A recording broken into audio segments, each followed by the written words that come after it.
According to UFO researchers, there is evidence that extraterrestrials have not only been held at secret military bases, but have even met face-to-face with the commander-in-chief inside the walls of the Pentagon. Maybe we would never hear about Area 51 if not for this man, Bob Lazar. In 1989, he gave an interview to a small TV station. He said he worked at a secret military base in the Nevada desert. He also said that he saw alien craft with his own eyes and that the US government was testing technology that wasn't from Earth. He spoke about anti-gravity engines, about a mysterious element 115, and I know it sounds like science fiction, but only until we look closer at the history of Area 51. Because then it turns out that Bob Lazar's story might be true. Let's find out.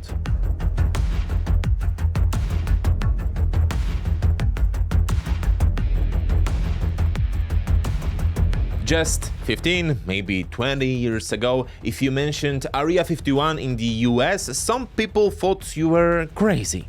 Others would say, relax, we know the truth too. For many, Area 51 was somewhere between Atlantis and the Holy Grail. Look, this is the US president speaking in 2013. Barack Obama, relax, joking, for the first time said the words Area 51 in public. Now, when you first become president, one of the questions that people ask you is, what's really going on at Area 51?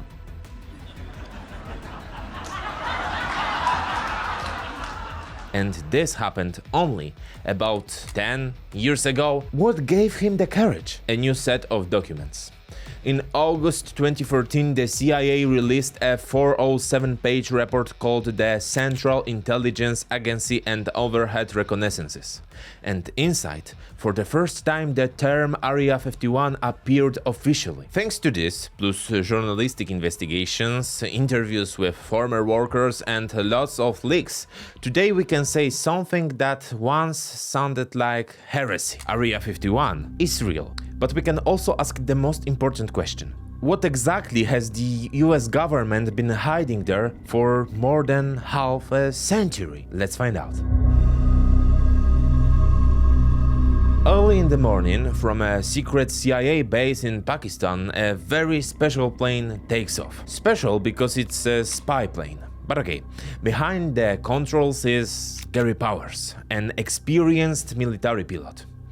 This will be the hardest mission of his life. The task is clear. Reach the southern border of the USSR, fly across its whole territory from south to north, and land only in Norway. On the way, he must take photos of key military sites, including two super-secret cosmodromes, Tyuratam and Plesetsk. He is helped by an advanced camera, able to take photos from an altitude of 20 kilometers. Crazy zoom, right? And those 20 kilometers or 13 miles, okay, are not random, because that's exactly the altitude of the U-2, the American spy plane, invisible to radars, too high for MiG fighters, and for a long time, even out of reach for missiles. Powers had already flown the U-2 over the USSR before, but this time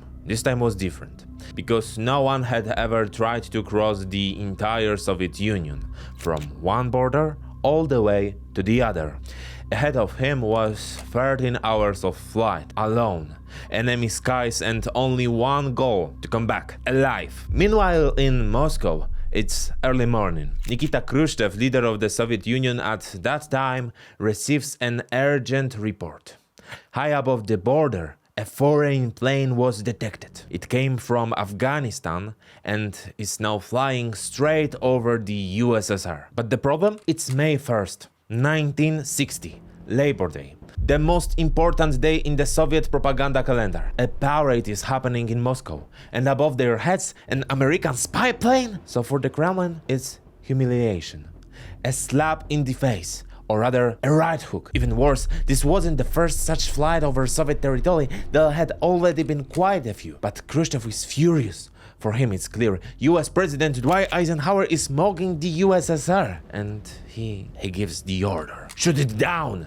At any cost. At the same time, high above Uzbekistan, Gary Powers is flying. He flies on, carrying out the mission he was given. But then, he spots a jet trail below him. It means only one thing. He's been detected. MiGs are in the air. Still, he doesn't worry. The U-2 flies too high. Soviet fighters can't reach him, right? Then, over the city of Sverdlovsk, a missile suddenly explodes. Then, another, and another, and another. Shock! Alarms. The U-2 starts falling. Both wings break off. Powers understands what's happened. He's been shot down. The CIA had known this day would come. The Soviets were improving their missiles, and the U-2 was still flying at the same altitude, over 20 kilometers, okay? It was only a matter of time. The pilot had no idea, but that's a detail. The wreck of the U-2 dives down, and with it, Gary Powers. He ejects, but not fast enough. Oxygen tubes still connect him to the plane. For 5 kilometers, they fall together. Powers is literally dragged down by a ton of broken aluminum. Finally, he manages to pull free, and only then the parachute. Meanwhile, at the CIA panic, the U-2 vanishes from radar. That can only mean one thing: the plane has crashed. The situation? Yeah, bad, but not a disaster. Why? Because according to the rules, the pilot should already be dead. And if by some miracle he isn't, he carries a poison capsule and no insignia on the uniform, by the way. So in other words, the wreck will tell them nothing. The pilot will tell them nothing too. Why? Because he's dead. And the deepest secrets of the U-2 will stay hidden forever. Especially the one that leads straight to Area 51. But here's spoiler, or maybe problem: even a pilot with a poison capsule still wants to live.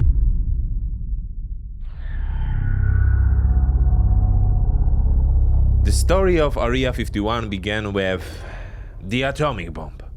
The Manhattan Project, the first truly secret operation of the United States. If you don't know, okay, quick recap. In the 1940s, 200,000 people, dozens of localizations, the whole country, and yet no one outside the project even knew it existed. Harry Truman? He found out only when he became president in 1945. Before that, even as vice president, he simply had no access.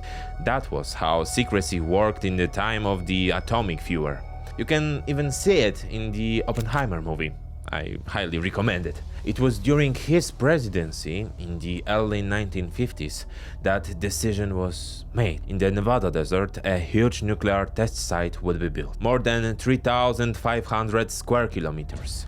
The only place like this in the US. And later, right there, in this place, it appeared. The famous, silent and forbidden Area 51. After Hiroshima and Nagasaki, after a series of nuclear tests, some in the military understood one thing: this weapon would not end wars. It could start them, and it could end absolutely everything. That's why they looked for an alternative, something that would not drop bombs, but predict enemy moves. The answer? Espionage. Because if you exactly know what your enemy is planning to do, you can strike first, and then you don't need to destroy him. And the enemy was clear: the Soviet Union.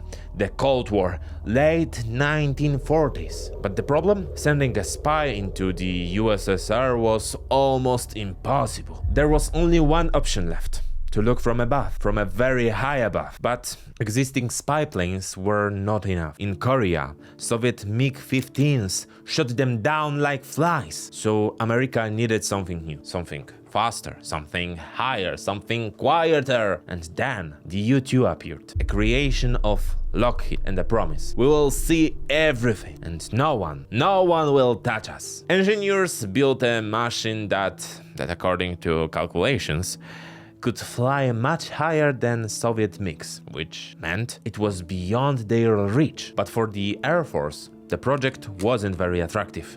It had no bombs, no missiles, only photos.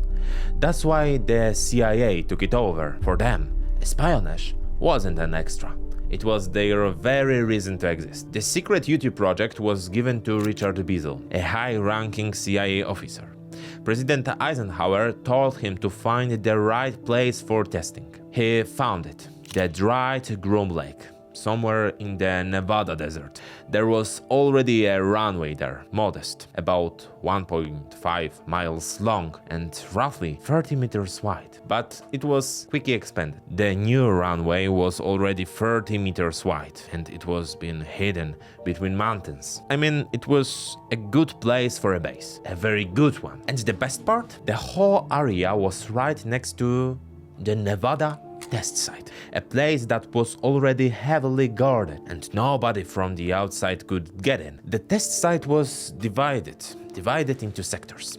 Area 1, Area 2, Area 17, Area 25 and so on. In each one, different tests, different projects, mostly connected with nuclear weapons. And then, in 1955, the new base on its edge got its own number 51. The Nevada desert is not the place for a family barbecue. No way. In summer it gets so hot you could fry eggs on metal surfaces. Strong winds can shake the hangars and people have to wear special boots to protect themselves from rattlesnakes. In one word, I would say drama. Almost none of the workers in the new secret facility called it Area 51. Most often they just said Groom Lake or the ranch. And according to the memories of the first U-2 pilots and mechanics, Area 51 was extremely secret from the very beginning, and you could see it in every detail.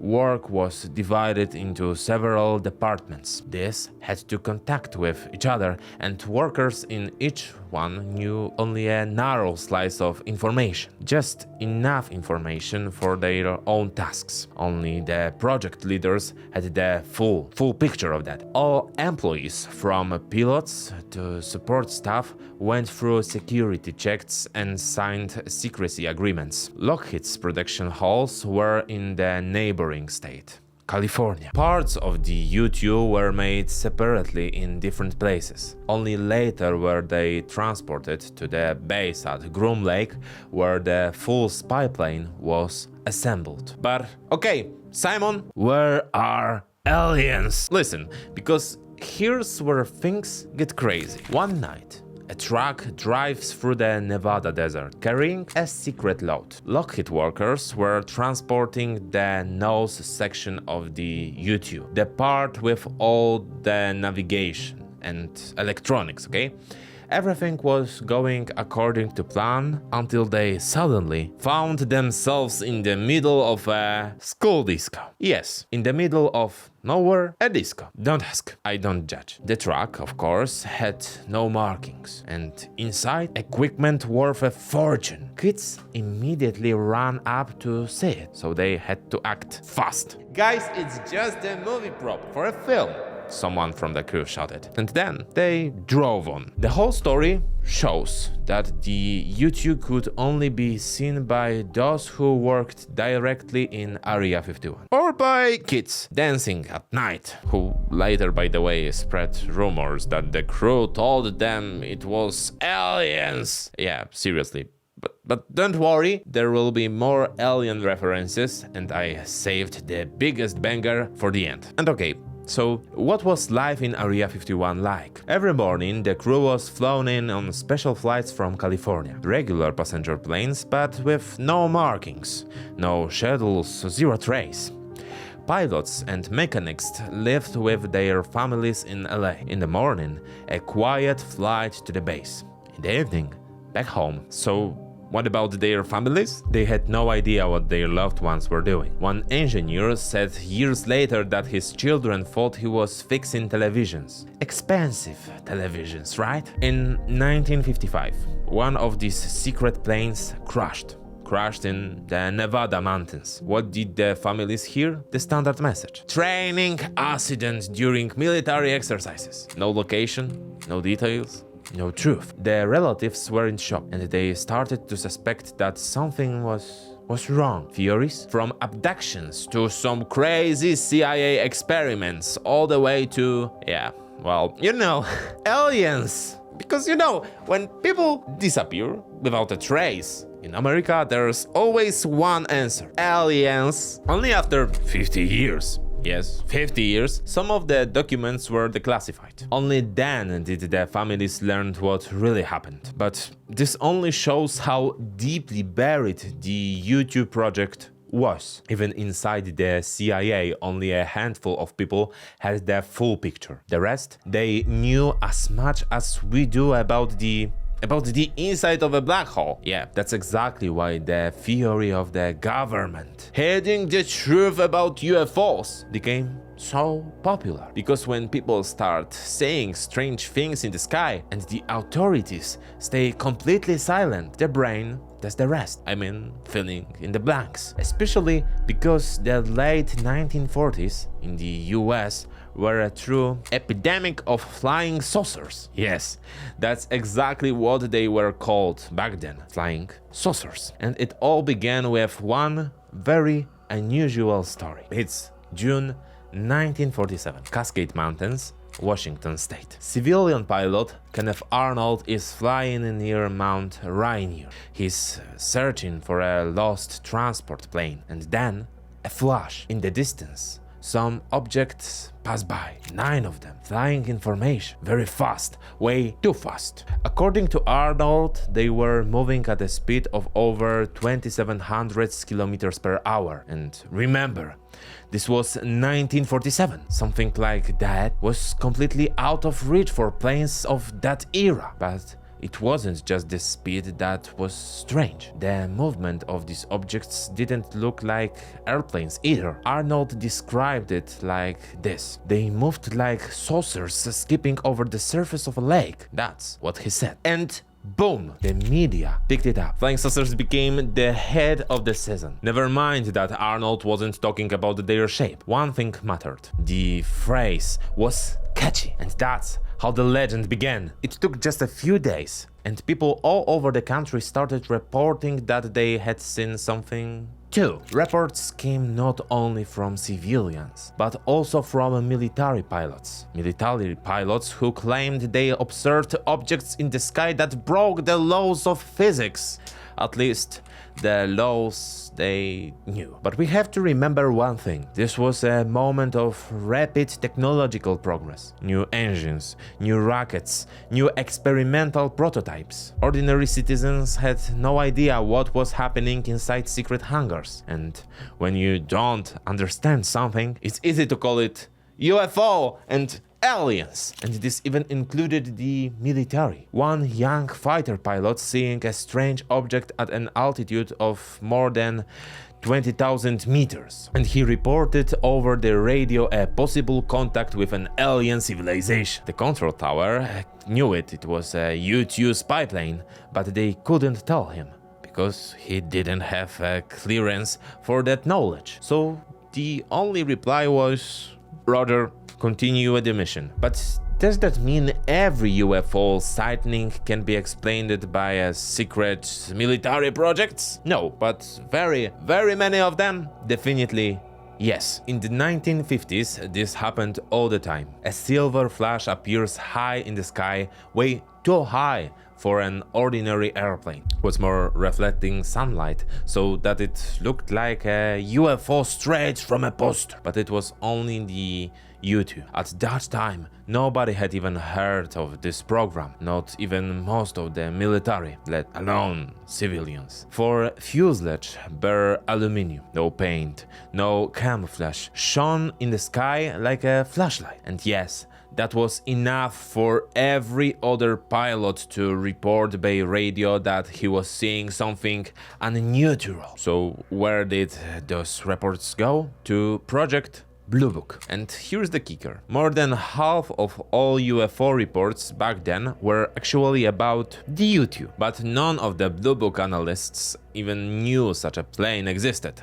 So they couldn't write anything else except unexplained case. And that's how it all started. Some of those researchers honestly believed the government was hiding something, and others just repeated it because it sounded better than probably a bird. Meanwhile, the CIA was already figuring out how to handle all this. Instead of admiring, yes, we have super secret planes, they decided to shut down the UFO topic. In newspapers, on TV, in documentaries, everywhere, experts on rational explanations appeared, saying it was just a cloud, Venus, or a glitch in the camera, but it didn't stick. People wanted to believe it was UFOs, and the story sold itself, because you know how it is. That's why I don't make videos for you about how the U-2 works or about US-USSR relations. Sure, someone might watch that, but cheap hype about UFOs? That sells. But that's not all, because later it turned out the CIA was doing something even stranger. Not only did they throw money at media campaigns to debunk UFOs, they also secretly ran a special division studying undefined, and yes, literally the very thing they tried to laugh on, they were studying in their own secret teams. For UFO researchers, this was pure gold. Proof of everything they had been saying for years. See? The government knows more than it tells us. Now, hold on, because in 1953, the CIA gathered a group of scientists and told them to do something very specific. It was called Robertson Panel Meeting. Sounds harmless, right? But it was a pure psychological operation. The scientists had to answer one question: are UFOs a threat to national security? And it was not just because anyone thought flying saucers from Mars would shoot us down, but because the UFO topic fired people up. And when people get fired up, it can be used for disinformation. In the case of the US, that meant other countries could exploit it for disinformation, and that sounded dangerous. So the panel's conclusion? UFOs should be ridiculed, mocked, dismissed. Scientific articles, TV shows, experts' interviews all had to do one thing: turn flying saucers into a joke with a silly circle and an antenna. But that wasn't the end, because by the late 1950s, someone inside the CIA realized that the whole UFO mess actually worked in their favor. Seriously, why explain to people that they had just seen a brand new secret bomber when you could say, probably aliens, and let them talk? It was simply convenient. Better to give people a fairy tale than to lay on the table the truth about the billion-dollar project, right? And that's how the myth was born, and Area 51 started growing in legend like an onion with layers. Every new leak, every strange story, every rumor only made it deeper, until finally came the day that changed everything. July 3rd, 1956, the day when the U-2 first really showed what it could do. The pilot was Harvey Stockman, a guy with more courage than common sense.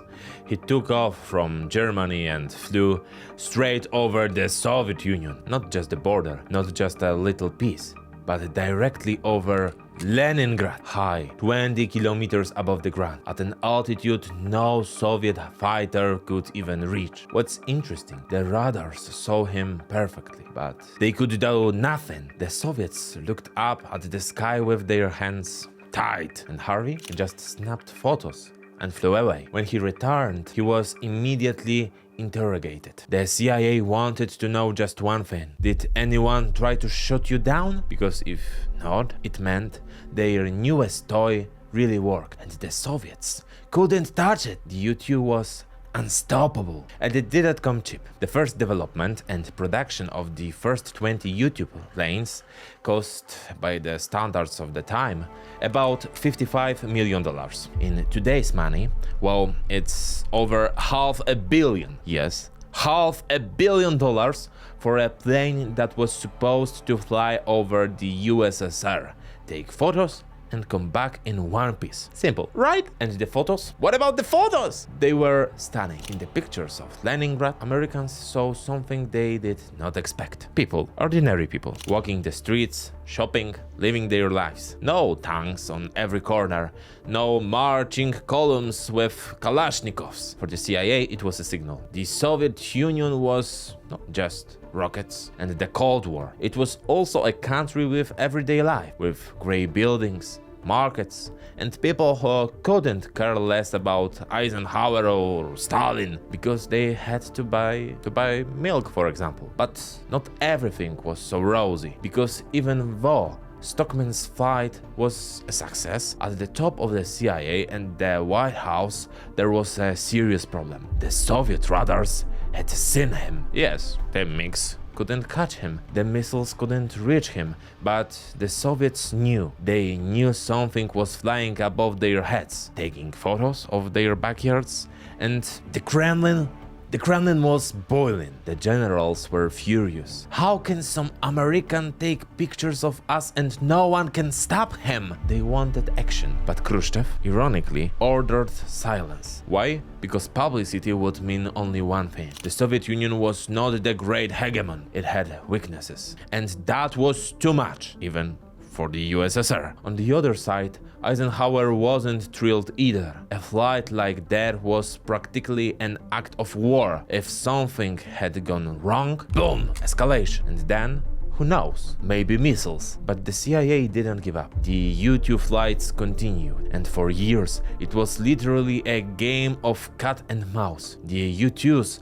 flew, the Soviets fired, nothing hit. The CIA tried different tricks. Special dark paint, new rotors, higher altitudes, but the radars still saw everything, clear as day. Reports from the late 1950s are full of notes like U-2 tracked over the Urals, U-2 detected over Siberia, U-2 locked but not shot down, and it drove the Soviet commanders insane. They were mad as hell.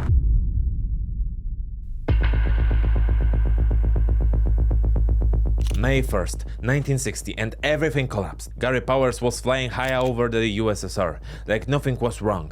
And then boom, a missile. The U-2 went up in smoke. Powers survived, but that was the end of the myth of the invisible spybird. For the US, the whole Powers mission was a huge embarrassment. The CIA had assured the president that everything was fine.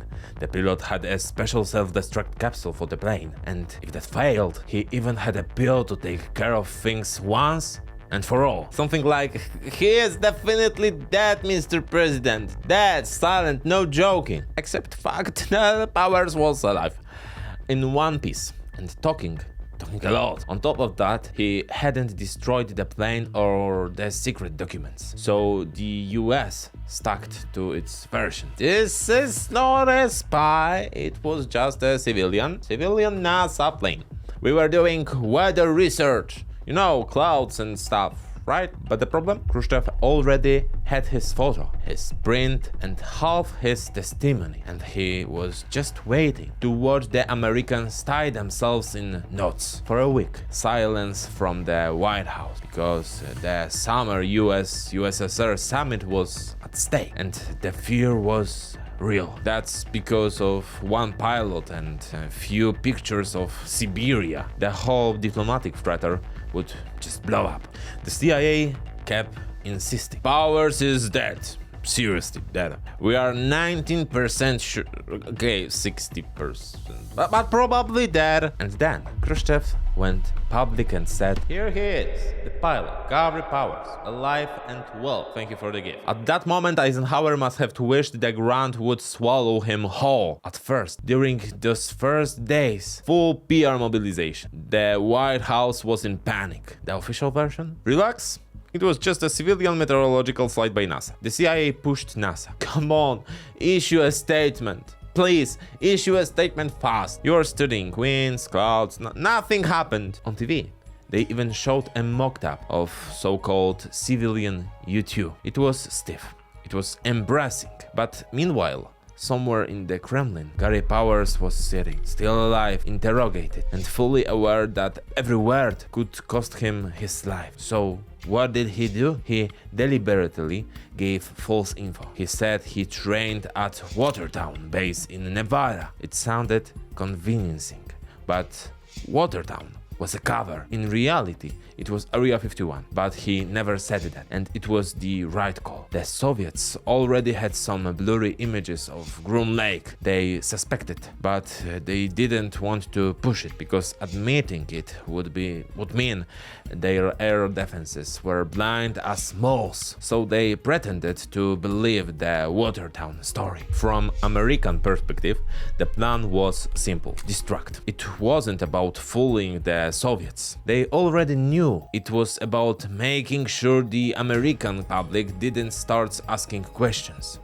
Let them think it was just some base near an airfield, because nobody wanted the whole scandal to accidentally lead them straight to Groom Lake. And in one field, the US had the edge: spy plane. But the Soviet Union wasn't sleeping. They were catching up in other areas: rockets, near warheads, space. While the Americans were flying U-2s over the Urals, the Soviets were putting more and more satellites into orbit. They weren't super precise, I know, but good enough to spot interesting points on the map, like a suspicious base in the Nevada desert. Yes, it was Area 51. The year 1961 was especially nasty for the CIA. First, the story with Gary Powers. Supposedly, he hadn't revealed anything during interrogation. That's what he claimed, but who knows today? Some historians say he kept his mouth shut, others that he gave away something general, a route, an altitude, maybe the outline of the mission. And then came the Bay of Pig incident, the American attempt to overthrow Castro in Cuba, a silent operation, a secret landing, and a total disaster. The mission ended in catastrophe. The head of the CIA responsible for operation had to leave his job, and it was the same guy who had earlier led the U-2 project, Richard Beazle. 2 falls in a row. Brutal.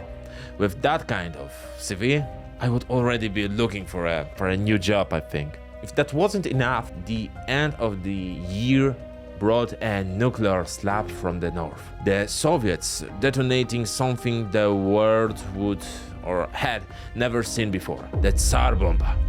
The biggest explosion in human history. 50 megatons, 3,000 times stronger than Hiroshima. The mushroom cloud rose all the way into stratosphere, 60 kilometers. This was no longer an arm race.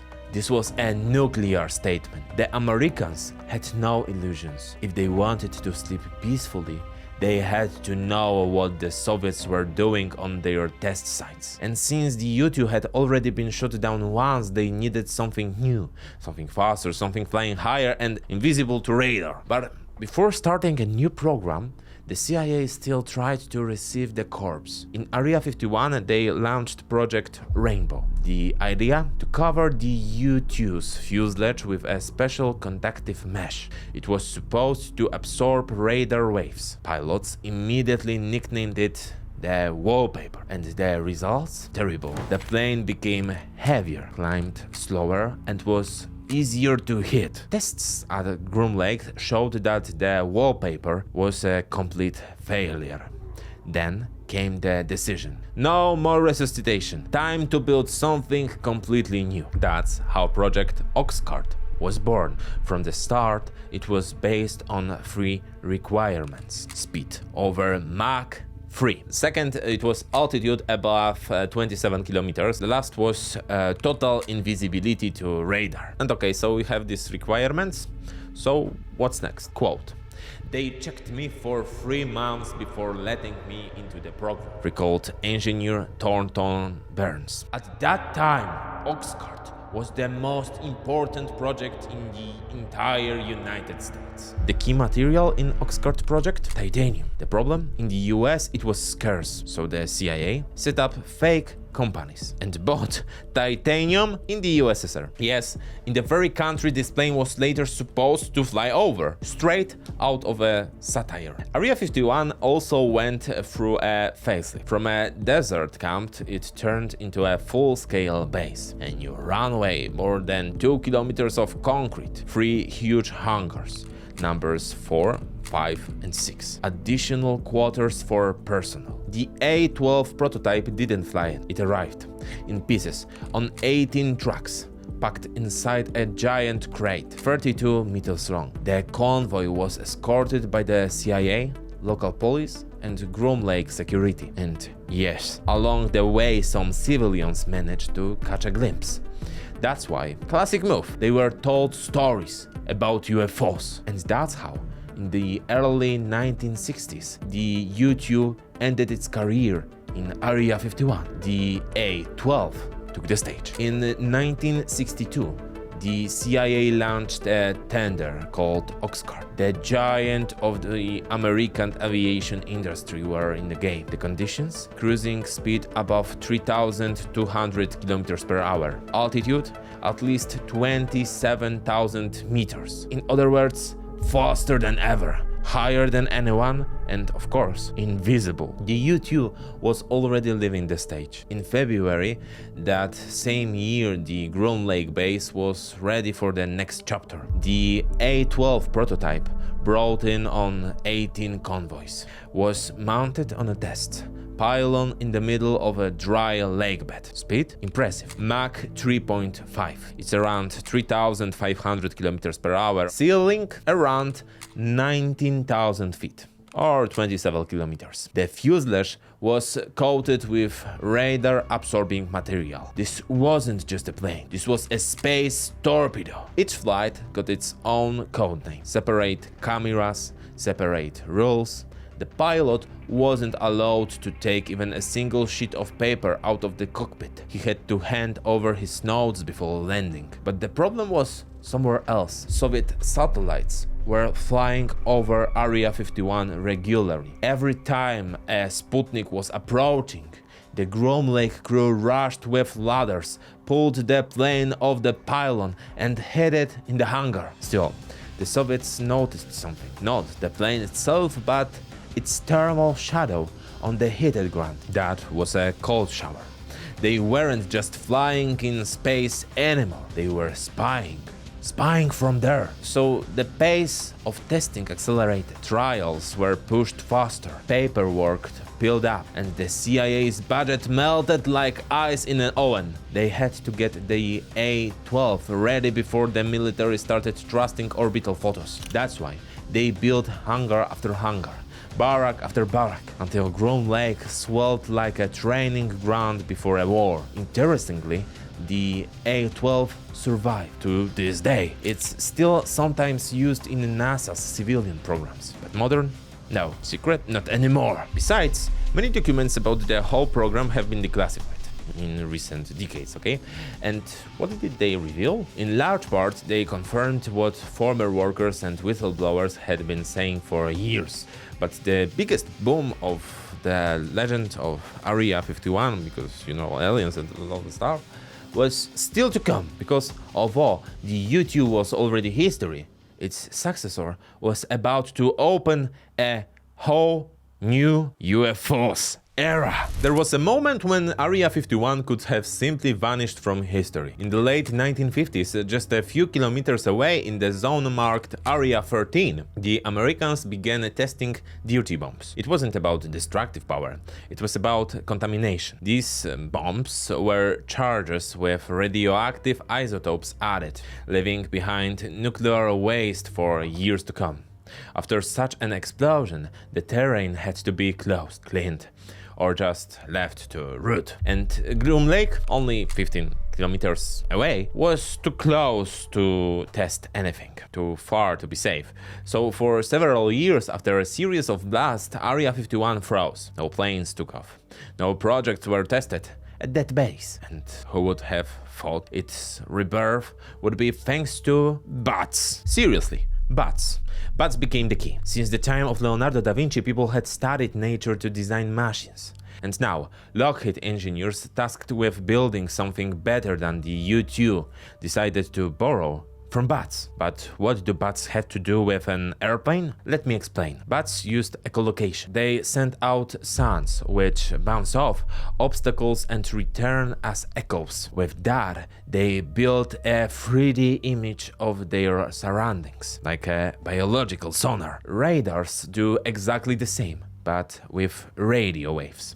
They send a signal, wait for the reflection, and boom, they know where you are. So how do you make a plane disappear from that map? Either absorb the waves or scatter them in completely different directions. In other words, trick the radar. And if you add to that incredible speed and flight at the edge of the atmosphere, you get something that it's not only hard to detect, but practically impossible to shut down. It was supposed to be an impossible combination. Speed, altitude, invisibility, all in one body. That's when the Lockheed engineers said challenge accepted, and thanks to their work, Area 51 came alive again. In summer of 1962, something big started happening over the Nevada desert. On the runway of Area 51 appeared a new object. Black, long, razor thin, the Lockheed A-12, project codename Oxcart. This wasn't an ordinary plane. It was a futuristic beast, built almost entirely out of titanium, which, as we already know,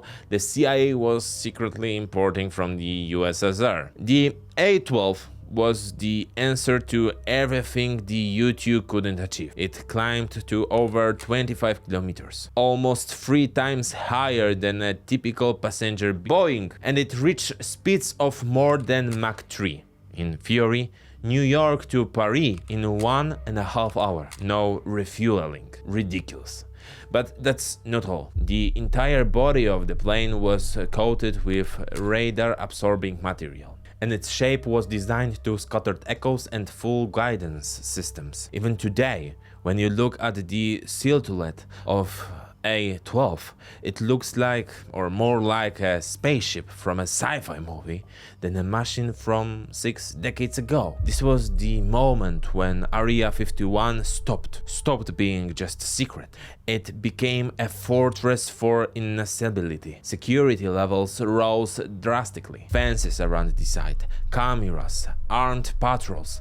The workers, they couldn't just drive their cars inside. Every day, they were flown in a form of a secret terminal at Las Vegas airport. No markings, no public shadow. To this day, you might know this plane under their mysterious name, Janet Airlines. In 2007, the CIA released part of the archives about Project Oxcart. And what do they show? Between 1962 and 1964, the agency was literally obsessed with Area 51. Any journalist who even mentioned the secret plane was followed, was wiretapped, blocked, phone calls, letters, social contacts, everything ended up on CIA desks. An ordinary citizen who said something about a strange plane was instantly suspicious, was instantly interrogated. In just 2 years, the CIA is said to have intervened more than 20 times to stop articles about the A-12 from being published. Paranoia? Probably, but in my opinion more like daily routine at Area 51. But the obsession with security wasn't just about the press. Their own people were treated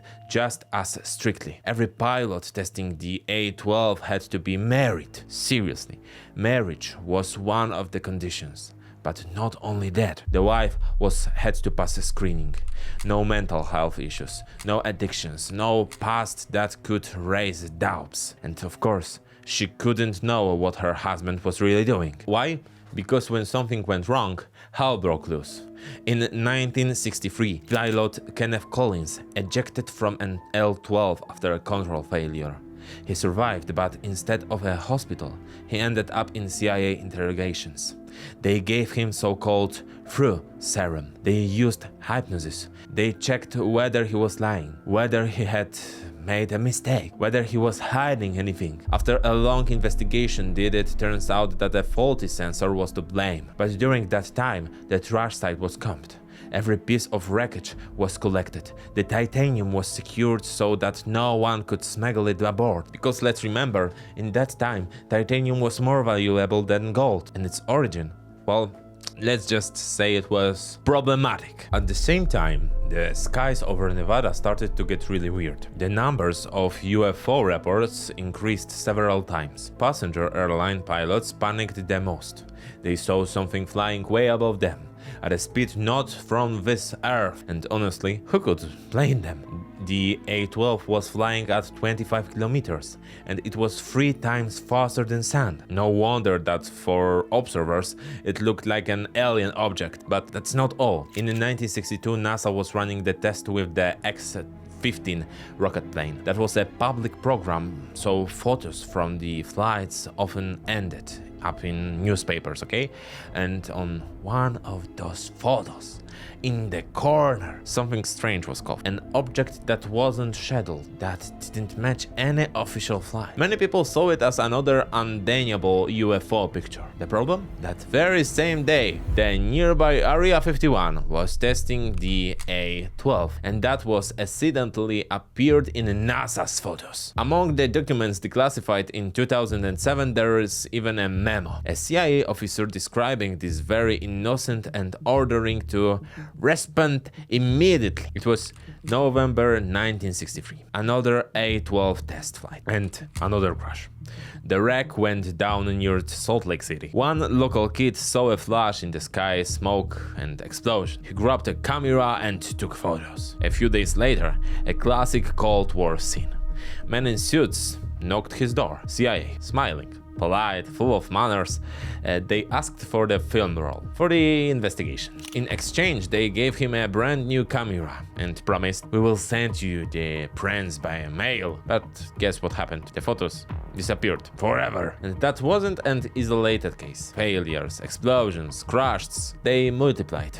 The CIA began to worry. The A-12 was supposed to be undetectable and indestructible, but instead, it was unreliable. That's why they started working on its successor, a new, even more advanced machine, the SR-71 Blackbird. Bigger, more stable, with room for 2 pilots. The Blackbird was the answer to everything the A-12 failed at. And once it entered service, it started writing its own legend. In 1968, the A-12 program was officially shut down. Some planes were scrapped, others went into hangars, and the Blackbird took the baton. To this day, the SR-71 still holds the world record for the fastest manned plane, and no one has even come close. But then happened year 1966. The most recognizable voice on American television, Walter Cronkite, takes on a topic that set viewers' imagination on fire. Strange lights in the sky, mysterious objects,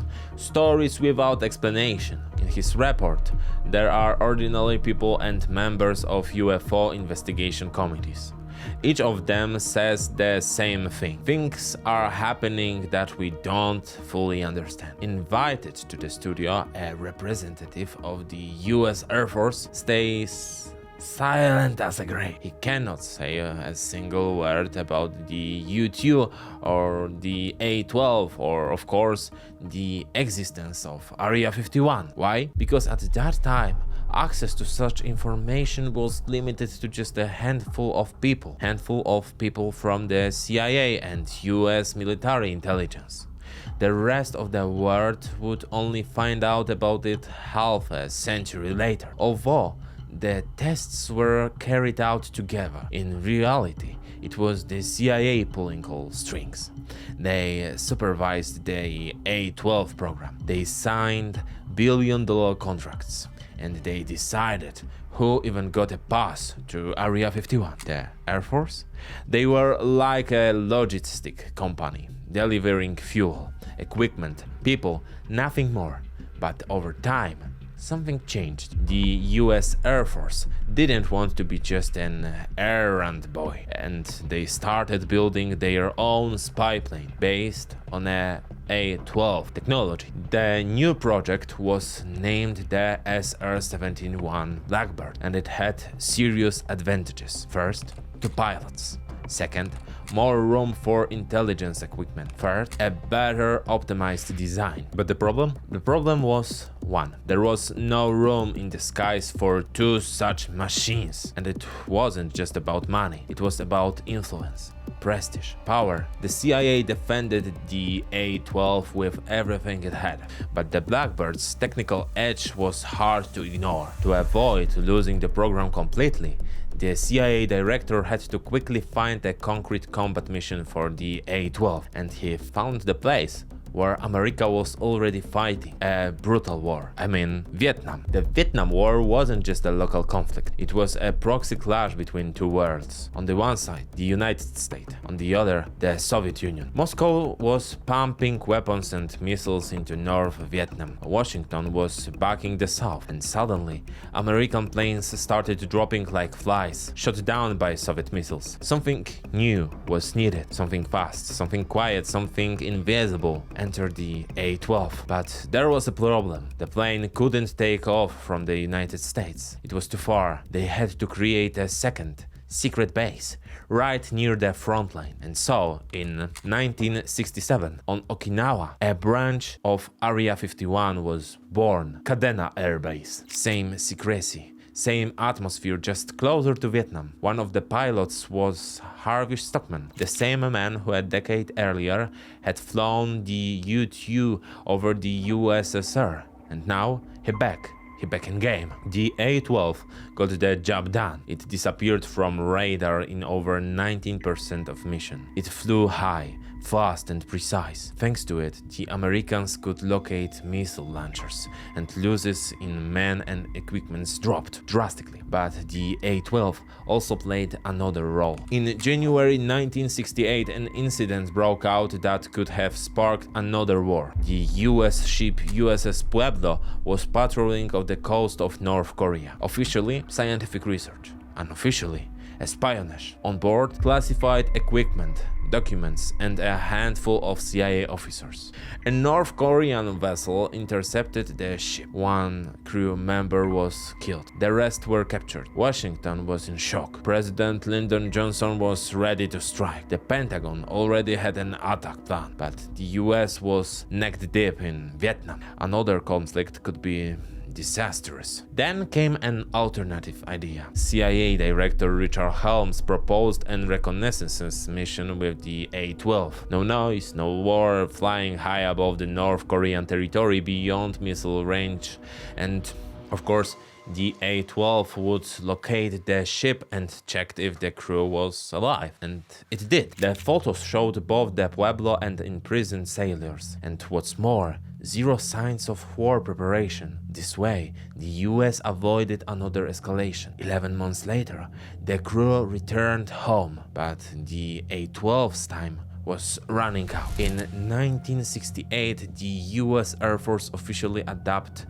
the SR-71 Blackbird, a newer model built on the same technology. The A-12 program was terminated. Kadena base was shut down. The planes were transported back to the US, first to Area 51, then to Arizona. Some ended up in museums. The last A-12 flight took place in June 21st, 1968. Veterans took a farewell photo with the machines, but they couldn't hang it anywhere. The picture sat in CIA archives for half a century, just like the entire story of the program. Some A-12 pilots later moved on to the Blackbird. Their colleagues wondered how they handled it so well, but nobody knew that this man had been flying virtually at the same aircraft for years, only in absolute secrecy. And now we have to talk about UFOs, okay? Because it was in this very Area 51 where the A-12 was born that one of the most iconic conspiracy theories took shape, that the US government had captured flying saucers, not one, not two, a whole collection, and then secretly dismantled them piece by piece. That technique has a name: reverse engineering. Take it apart, understand it, copy it. That's exactly what Bob Lazar claimed he was doing in Area 51. And while it sounds like pure science fiction, it's partly true. Even back in the final months of World War II, rumors swirled in Germany about secret new weapon project. Supposedly, it was a craft that could hover silently in the air, spin like a top, and be completely invisible to radar. People spoke of the ball, the Glocke, a metallic cylinder that allegedly could bend gravity itself. In other versions, sketches showed round flying crafts with German crosses, mounted guns, and a dome in the middle, looking almost exactly like what we now call UFOs. Some claimed the Americans captured these ideas after the war, that they inspired the shape of modern flying saucers. Others said the Germans really had tested something, but it went wrong. What exactly? The entire legend of the Glocke actually comes from one man, Igor Witkowski, a Polish author who wrote about Nazi secret technologies. In year 2000, he published a book titled The Truth About the Wunderwaffe, in which he claimed he had found SS documents describing an experimental German device shaped like a large metallic bell. And according to his story, the machine supposedly worked on some anti-gravity field, emitted strange radiation, was tested in underground facilities in Lower Silesia, and killed anyone who came too close. And this is the crucial part: he never produced a single original document. He referred only to supposed conversations with a German intelligence officer. No sources were ever confirmed. So what happened next? An American writer, Nick Cook, a former aviation journalist for Jane's Defense Weekly, read Witkowski's book and repeated the story of the Glocke in his own book, The Hunt for Zero Point. That's how the legend spread into the English-speaking world, and from there it exploded across the internet and shows like Ancient Aliens, for example. But did the Germans actually design anything like this? There's no historical evidence. Sure, they worked on experimental weapons, the V1, V2, even the Silbervogel spaceplane, but no official records ever mentions a bell, anti-gravity or UFO-style craft. And yet, when it comes to capturing technology, listen to this story. August 1966. Iraqi Air Force Colonel Murin Redfa takes off from a base in south of the country. Everything looks routine, a training flight, nothing special, but suddenly Redfa makes a sharp turn. The control tower shuts for him to come back. Instead, he drops down to just a few hundred meters, vanishes from radar, and keeps flying over Turkey, over the Mediterranean, all the way to a place no one expected, Tel Aviv, Israel. Waiting for him there $1 million and a political asylum, but not just that. The Israeli intelligence agency Mossad had been planning this for years. Operation codename? Diamond. Their goal? To get hold of one of the most dangerous Soviet fighter jets of the era, the MiG-21. The Soviets were handing them out to allies like candy. Egypt, Syria, Iraq. For Israel, that was a nightmare. Every neighbor had MiGs, and Israel didn't know them. So they found one pilot, convinced him, and it worked. Redfa delivered the MiG on a silver platter. What happened next? The media didn't say, because after the fighter was taken apart piece by piece, it was secretly shipped to the United States, to one of the most heavily guarded places in America, a military base in the Nevada desert. You guessed it, Area 51. Thornton Barnes, an engineer who had previously worked with NASA, got a new job there. When he arrived, he had no idea where exactly he was. The transport plane had its window covered. Nobody explained anything. Only when he heard another pilot say, "They brought in the donut," did he realize something very strange was going on. Because the donut was what they nicknamed the captured MiG, thanks to its distinctive circular nose intake. And that donut became the subject of obsessive study. Barnes' task was to dissect its technology, step by step, screw by screw, pure reverse engineering. Why was this so important? Because MiGs were brutally effective. Over the Middle East, in Vietnam, they were talking down American aircraft. For the US, this was a matter of national security. No wonder the tests, simulations and radar analysts all took place there, in a place that at the same time existed only on satellite maps. And this is exactly how the legend of reverse engineering began. Not with UFOs, not with alien spacecraft, but with very earthly machines, flown by very earthly pilots. But when it all happens in secret, in a base shrouded in mystery, people's imaginations run wild. In a way, Bob Lazar wasn't entirely wrong. Area 51 really did do reverse engineering, just not on UFOs, but on Soviet fighter jets. Maybe less spectacular, but far more real. And okay, but what about Area 52? Well,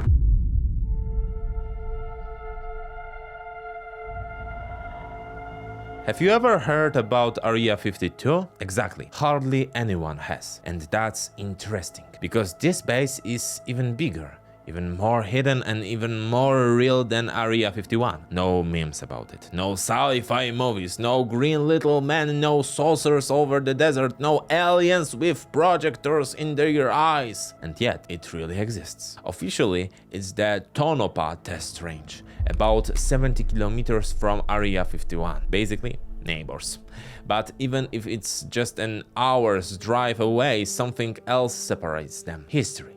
Area 51 got eaten by pop culture. Tonopah got the job done. That's where the F-117 Nighthawk was born, the world's first truly stealth attack aircraft. In the mid-1970s, the US Air Force decided to combine its best tricks so far: the speed lessons from the U-2, the agility from the A-12, and add one more thing: the ability to drop bombs from the sky without being seen. The first trials still happened over Groom Lake, but the legendary base quickly proved too cramped. And since Tonopah had been gathering dust since the bomb test, why not? They gave it a quick refit. Extended runways, built hangars, and Area 52 was born, the new home of the Nighthawk. For decades, the F-117 was kept in the shadows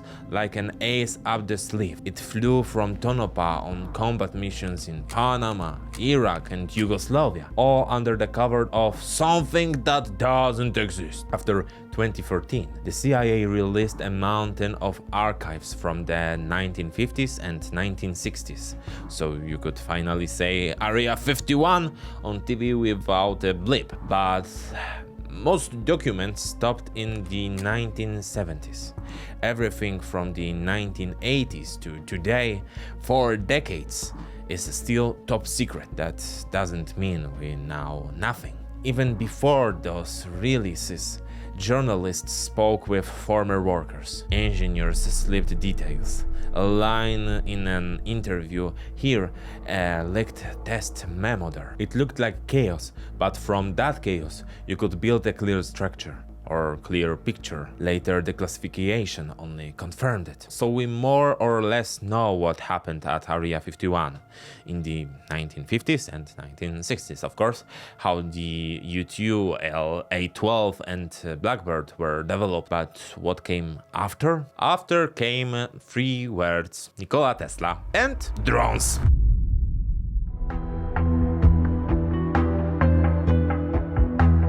One of the first people to recognize the military potential of drones was none other than Nikola Tesla.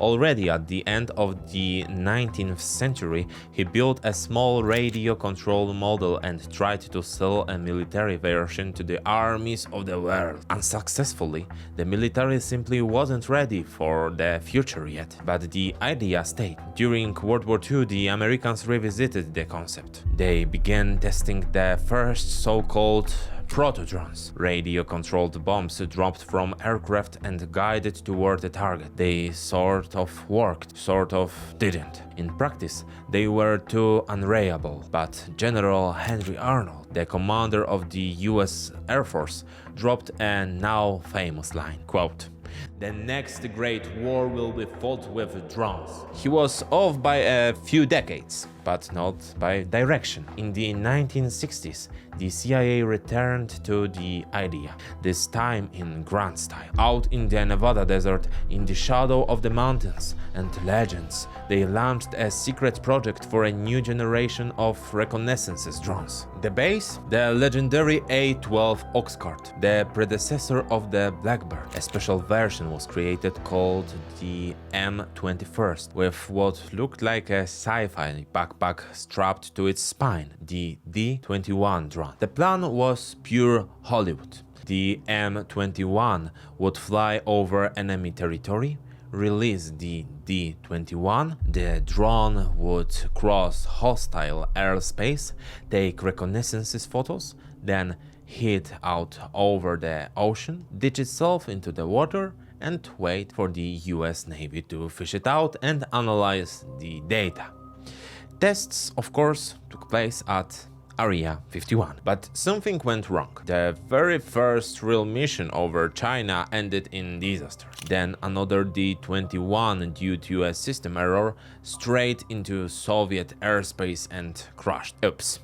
The Soviets found the wreckage, and then, as the Soviets do, they launched their own program, reverse engineering whatever they could recover from the desert. Okay, it's reverse engineering US or Russian reverse engineering. Okay, so what did Americans do? They shut the project down. Too risky, too expensive, too hard to keep under wraps. For the next 30 years, drones slipped out of the spotlight. Some experiments continued. Prototypes were built, but the priority went to piloted aircraft. Faster, proven, and more heroic until the 1990s. That's when the CIA and the US Air Force finally realized, wait a second, maybe drones really are the future. And so two icons of modern warfare were born. The MQ-1 Predator and the MQ-9 Reaper, unmanned aircraft capable of cycling above a target for dozens of hours, spying, recording, and if it's necessary, firing a missile. Both were tested, of course, at Area 51. These were the machines that played a key role in the war on terror. Many Al-Qaeda leaders, including Osama bin Laden, fell victim to the quiet buzzing that meant only one thing: you are in the crosshairs. So what's been happening at Area 51 for the last 10, maybe 15 years? No one knows. Zero leaks, zero photos, zero data. You can have access to CIA briefings, but if you are not in the right circle, you'll learn absolutely nothing. And it's not just us, regular people.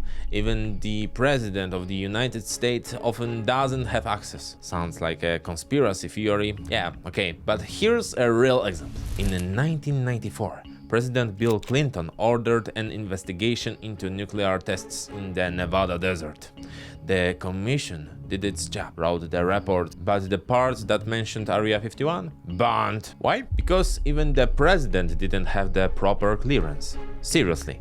And that's why the base still sparks so much emotion. The entire area is no-fly zone. Around it, fences, patrols, motion detectors, and even cameras disguised as rock. The effects? A full-blown epidemics of conspiracy theories. And this is where the man who lit the whole fire comes back on stage. The guy who in 1989 was the first to publicly say the words Area 51 in the context of aliens and working there. Meet Bob Lazar.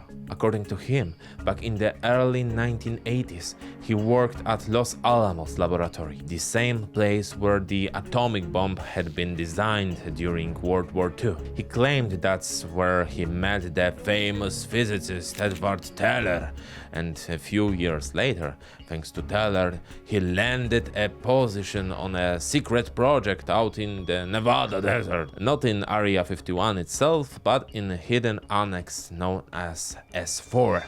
And what did he claim he saw there? 9 disc-shaped spacecraft, sketches of alien beings who were supposed to have piloted them, and even, allegedly, a live grey alien with a big head and black eyes, kept under guard in confinements. Lazar said his task was to figure it out who or how these crafts worked. He talked about gravitational propulsion and element 115 as their power source. Here's where things get weird. In 2003, element 115 was actually discovered, named Moscovium. The problem? It turned out to be highly unstable. It decays in a fraction of a second. You can't build an engine out of it, at least not yet. So what actually happened with Bob? Well, it's controversial to say at least. A few skeletons in the closet came out. First, he claimed he studied at MIT. The university denies it. He had a criminal case involving running an escort service. He sold the rights to his story to a movie studio, then disappeared from the media for years, and then he came back with the same story. And you have to give him this. For more than 30 years he's been telling this exact same tale. No changes, no edits, no hesitation. That's why some people see him as the man who learned the truth and exposed it, and others as a brilliant performer who built a myth around himself and refuses to let it go. Lazar's supporters and Lazar himself insist that all those dirty details that surfaced about him weren't a coincidence.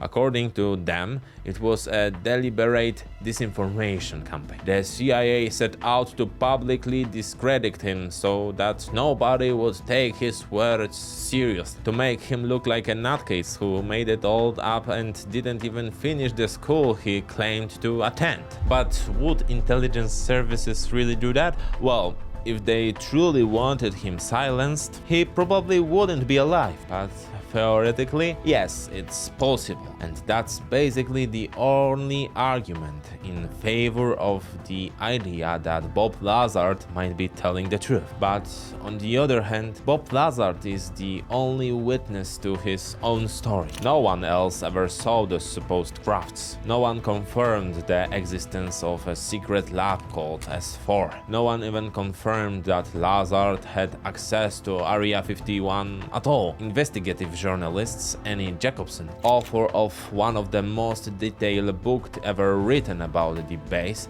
conducted 70 interviews with people connected to its project, including individuals who actually worked there. Not a single one of them had ever heard of Bob Lazar. What about the UFO community? There's no consensus there either. Stanton Friedman, a legend in ufology and author of one of the most important books on the Roswell incident, openly called Lazar a fraud. And here's the key part. Friedman himself believed that a UFO really did crash at Roswell, yet even he said Lazar's story was pure fantasy. So let's make this absolutely clear. When it comes to Area 51, there's not a single serious, credible, variable piece of evidence that aliens, their technology or extraterrestrial beings of any kind were ever kept at that base. Period. Of course, Bob Lazar's tale isn't the only story out there. Other legends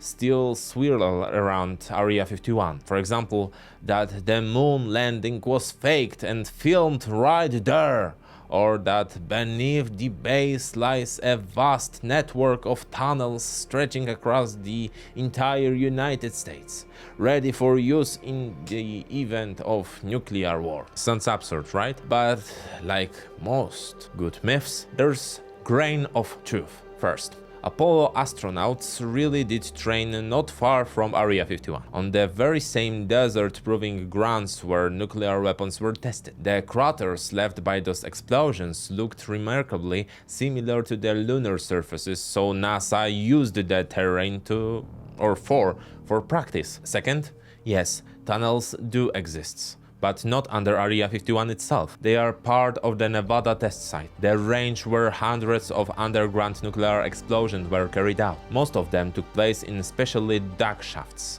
and tunnels, and there are indeed a lot of them, but none lead to the White House.